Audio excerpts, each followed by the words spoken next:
Je vous le disais, les oléiculteurs de Corse craignent pour l'avenir de leur profession et l'ensemble du couvert végétal de l'île. Réunis ce matin au rond-point de Baleone à Ajaccio, ils dénoncent le manque de fiabilité des analyses faites par les services de l'État concernant la recherche d'insectes vecteurs de la bactérie tueuse. Sylvie Wolensky et Franck Rombadi.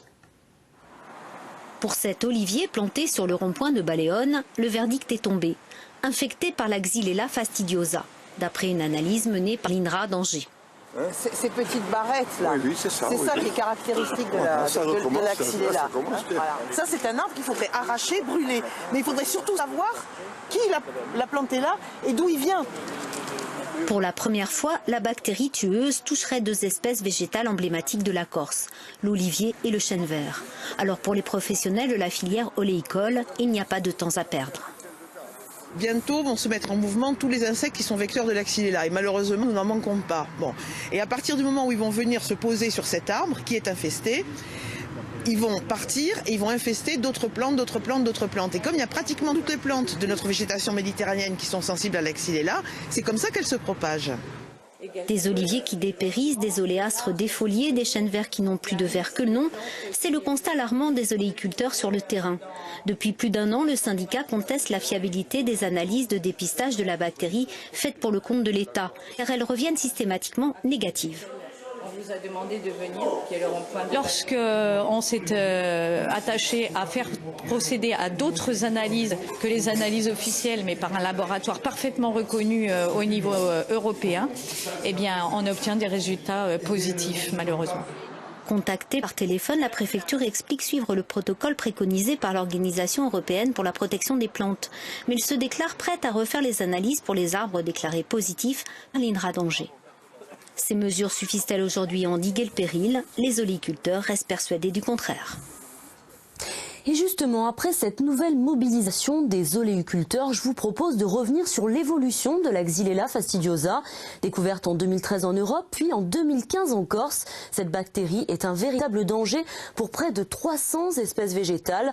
Une menace pour l'heure impossible à endiguer. Florence Santomar qui sur un montage d'Anastasia Mordin. En 2013, dans les Pouilles, alors que depuis des mois, les oliviers se desséchaient sans explication, des chercheurs découvrent Xylella fastidiosa.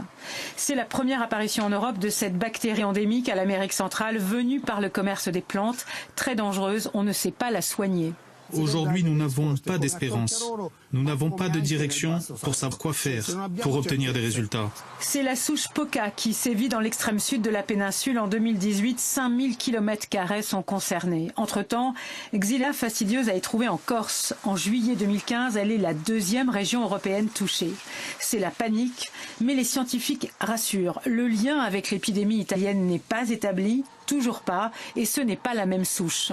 La souche multiplex est connue pour infecter des arbres et arbustes, plutôt d'ornement, quelques arbres fruitiers comme les amandiers par exemple, et des arbres forestiers. Encore une fois, on ne recense pas d'épidémie importante. C'est l'Europe et pour elle l'État qui surveille et gère l'urgence sanitaire des végétaux. Depuis 2015, en Corse, 16 000 prélèvements ont été réalisés, positifs dans 6% des cas. Ici en vert est montrée la faible progression des foyers, 354 fin 2017. Le nombre d'espèces où la Xylella est trouvée a augmenté de 20 à 36. Beaucoup de chiffres, mais aussi beaucoup de grognes. L'État a un seul vrai outil, la circulation des végétaux qu'il peut limiter ou interdire. Ici comme ailleurs, le consensus ne se fait pas. La liste que nous avons eue de la part des douanes nous démontre que des milliers de plants rentrent aujourd'hui en Corse. Et le fait que ces milliers de plants rentrent en Corse aujourd'hui, quasiment sans contrôle effectif, font que demain, on risque de se trouver avec des problèmes extrêmement graves en Corse. Les dérogations, elles sont uniquement accordées aux professionnels et à la condition, d'une part, qu'il y ait une traçabilité des végétaux, donc que l'on sache très précisément de quelle espèce il s'agit et d'où viennent ces végétaux. D'un côté, des oléiculteurs veulent interdire toute importation. De l'autre, les jardineries avancent leurs besoins de commerce. Les positions sont figées dès 2015. Mais depuis janvier dernier, une nouvelle règle s'applique. La Corse est classée zone d'enraillement. Comme les Baléares, comme les Pouilles, l'île ne peut plus exporter de plants végétales, mais elle peut tout importer des zones indemnes. Ça ne sera pas plus simple.